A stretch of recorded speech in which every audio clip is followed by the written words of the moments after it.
ओम नमो भगवते वासुदेवाय नमः। हरे कृष्णा। प्रिय भक्तों, पुराणों के अनुसार भगवान श्री कृष्ण जी धर्मराज युधिष्ठिर को माघ मास के कृष्ण पक्ष की एकादशी का महत्व बताते हुए कहते हैं कि हे राजन, माघ मास के कृष्ण पक्ष की एकादशी सट तिला या पापहार के नाम से विख्यात है, जो सब पापों को नाश करने वाली है।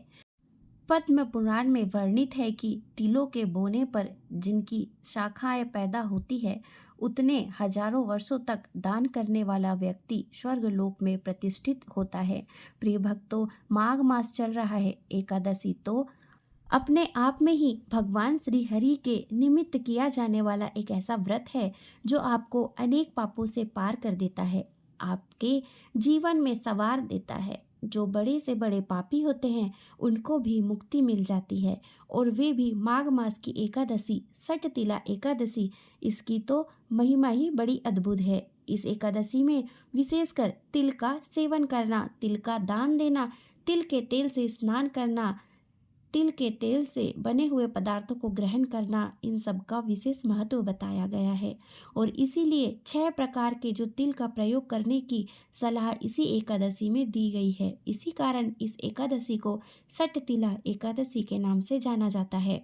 वर्ष में आने वाली बाकी सभी एकादशी में हम तिल का सेवन नहीं करते, लेकिन यह मात्र एक ऐसी विशेष एकादशी है जिस दिन विशेषकर तिल का सेवन करने की सलाह हमारे शास्त्रों में देते हैं।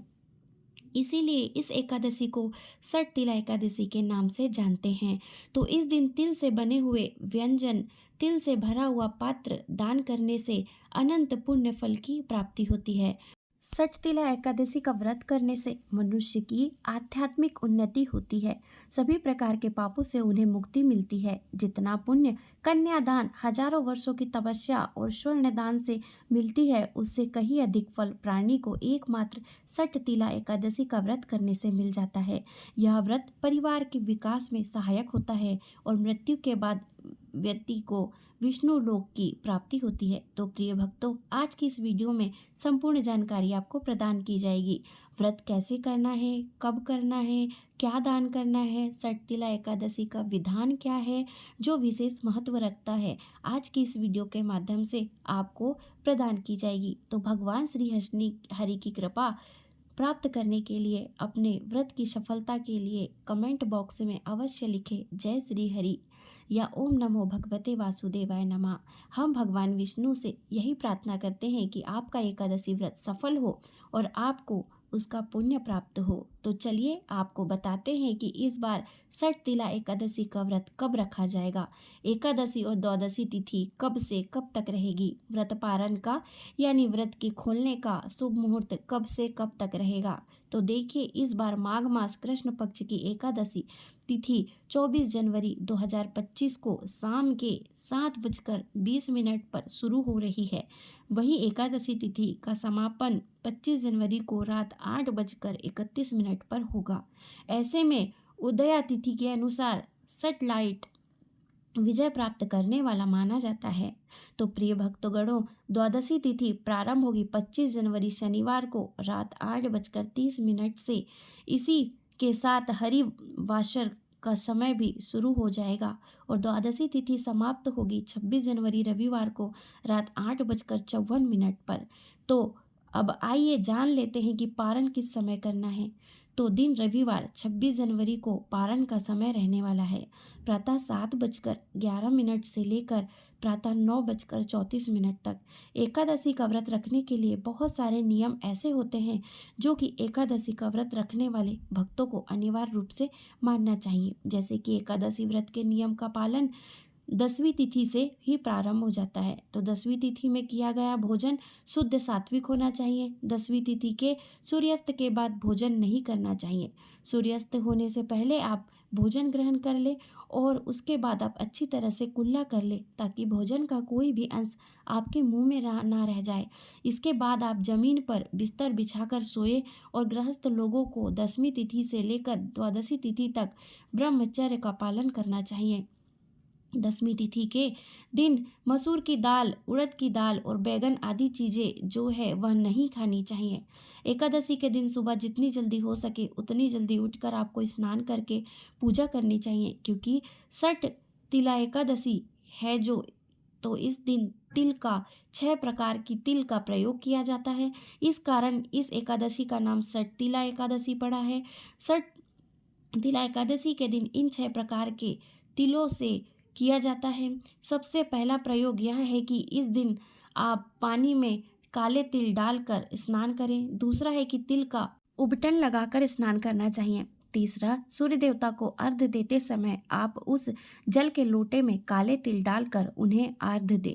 और चौथा, भगवान श्री हरि की पूजा में आप तिल का प्रयोग करें, विशेष रूप से करें। भगवान को तिल जरूर अर्पित करना चाहिए। पांचवा यह है कि आप आज के दिन तिल का दान करें। और छठवां यह है कि तिल से आज के दिन आप आहुति दें। आप जो भी यज्ञ करते हैं, हवन करते हैं, यदि आप नियमित रूप से प्रत्येक एकादशी का व्रत करते हैं तो आपको तिलों की आहुति देनी चाहिए। कम से कम 108 बार आज के दिन तिलों की आहुति दी जाती है। जो लोग षट तिला एकादशी के दिन 6 प्रकार के तिलों का प्रयोग ना कर पाए, वह किसी भी एक प्रकार का तिल का प्रयोग कर सकते हैं। एकादशी के दिन आप हाथ में जल और पुष्प लेकर व्रत का संकल्प ले, फिर आप भगवान श्री हरि की पूजा करें। भगवान श्री हरि को चंदन का तिलक लगाया जाता है। ध्यान रखना है कि एकादशी के दिन चावल का प्रयोग नहीं किया जाता है, तो आप भगवान श्री हरि को अक्षत भी ना लगाएं। आप केवल पीले फूल तिल लगाने के साथ ही आप धूप दीप जलाकर भगवान श्री हरि की मंत्रों से जप कर सकते हैं। फिर पूजा करें, क्योंकि माघ का महीना है। भगवान कृष्ण के माधव स्वरूप की पूजा की जाती है। और तो और ओम श्री माधवाय नमः इस मंत्र का भी आप यथावत जप करें। और हो सके तो श्री कृष्ण महामंत्र का जप अधिक से अधिक बार करें। यदि आपके पास तुलसी की माला हो तो एक माला का जाप या फिर किसी विशेष मंत्र का जप कर सकते हैं। एकादशी के दिन भगवान श्री हरि को सुबह और शाम की पूजा में तुलसी दल अर्पित करना चाहिए। अगर आपके पास भोग लगाने के लिए पीले फल नहीं है, तो कोई भी फल फूल उपलब्ध नहीं है, तो आप केवल जल और तुलसी दल भगवान श्री हरि विष्णु को अर्पित कर सकते हैं। भगवान उसी से ही प्रसन्न हो जाएंगे। लेकिन एकादशी के दिन तुलसी दल नहीं तोड़ी जाती, तो आप 10वीं तिथि के सूर्यास्त से पहले ही तुलसी की पत्तियां भी तोड़कर रख सकते हैं। तुलसी दल 1 हफ्ते तक बासी नहीं मानी जाती है, तो इस तुलसी दल को बार बार प्रयोग में कर सकते हैं। जैसे कि द्वादशी तिथि को भी आपको तुलसी दल नहीं तोड़नी चाहिए, तो इस दिन भी आप द्वादशी को यह तुलसी पत्र यूज कर सकते हैं। प्रिय भक्तगणों, चढ़ाया गया तुलसी दल फिर से गंगा जल से धोकर उसे दोबारा अर्पित कर सकते हैं। पूजा करने के साथ ही साथ हाथों में भी थोड़े से तिल रखकर, फूल रखकर व्रत की कथा पढ़ना या सुनना चाहिए। और फिर उन्हें अर्पित करके क्षमा याचना करके अपना व्रत प्रारंभ करना चाहिए। दिन भर भगवान का ध्यान करते हुए आपको व्रत रखना चाहिए। समय शाम के समय सूर्यास्त के बाद भगवान की पूजा करने के साथ ही यदि आप निराहार नहीं रह सकते तो दूध या फल ले सकते हैं। शाम को वैसे तो रात्रि जागरण करना चाहिए, भजन कीर्तन करना चाहिए, लेकिन आपके लिए संभव ना हो तो जितनी देर हो सके आप रात में जाग सकते हैं। उतनी देर जाग कर भगवान श्री हरि विष्णु का भजन कीर्तन कर सकते हैं। अगले दिन यानी कि द्वादशी तिथि में शुभ मुहूर्त में आपको व्रत खोलना चाहिए। प्रिय भक्तगणों, द्वादशी तिथि के कुछ विशेष नियम होते हैं जिसका पालन एकादशी व्रत करने वाले प्रत्येक भक्तों को पता होना चाहिए। जैसे कि हमेशा सूर्योदय के बाद व्रत खोला जाता है। जो भी आपके पास फल आदि है जो ग्रहण करना चाहते हैं उसे सूर्योदय के बाद ही ग्रहण कर सकते हैं। आप सूर्योदय से पहले पूजा तो कर सकते हैं, लेकिन भोजन आदि ग्रहण नहीं कर सकते। भोजन आदि हमेशा दान करने के बाद ही ग्रहण किया जाता है। साथ ही हरिवा शर के समय व्रत कभी नहीं खोला जाता। हरिवा शर का समय होता है जब द्वादशी तिथि प्रारंभ हो, उसके शुरू होने के 4 से 5 घंटे का समय ही हरिवाशर कहलाता है।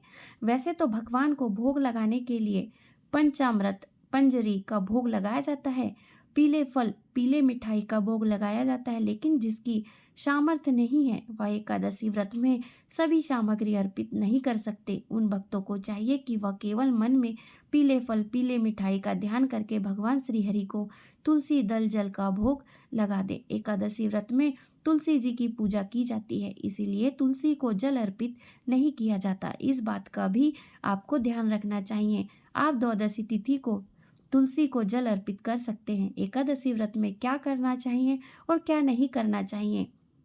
तो एकादशी के व्रत में, जैसे कि आप हिंदू धर्म में जितने भी व्रत होते हैं जानते हैं कि जैसे कि एकादशी के दिन आपको घर पर शुद्ध सात्विक भोजन करना चाहिए। किसी भी प्रकार का नशा, जुआ, तामसिक भोजन जैसे कि मांसाहार भोजन नहीं करना चाहिए। परिवार के सदस्यों को भी बड़े प्रेम से रहना चाहिए। कोई भी व्रत हो, घर में क्लेश बिल्कुल भी नहीं करना चाहिए। इस दिन घर परिवार के भी किसी सदस्य को नाखून या बाल काटना नहीं चाहिए, शेविंग भी नहीं करनी चाहिए। आपके घर पर एकादशी के दिन यदि कोई भी ज़रूरतमंद आए तो उन्हें भी हाथ लौटाए नहीं, अपनी सामर्थ्य के अनुसार कुछ ना कुछ दान देने के बाद ही उन्हें घर से विदा करना चाहिए। एकादशी का एक नियम होता है कि आज के दिन आपके घर में चावल नहीं खाने चाहिए। व्रत यदि नहीं रखते हैं तो भी आपको इस नियम का पालन करना चाहिए। यदि आप एकादशी व्रत उपवास नहीं करते हैं तो भी आपको विधि विधान से भगवान श्री हरि विष्णु की पूजा करते हुए आपको आज के दिन व्रत कथा अवश्य सुननी या पढ़नी चाहिए। व्रत कथा सुनने से अनंत पुण्य फल की प्राप्ति होती है।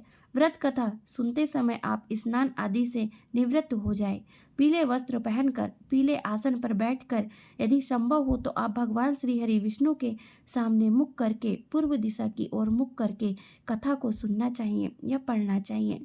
तो प्रिय भक्तगणों, षटतिला एकादशी का व्रत प्रारंभ और व्रत समाप्त और व्रत का पारण सभी समय हमने इस वीडियो में बता दिया है और व्रत के नियम भी इस वीडियो में हमने बताया। अगर आपको वीडियो पसंद आई तो वीडियो को लाइक और चैनल को सब्सक्राइब जरूर कीजिएगा।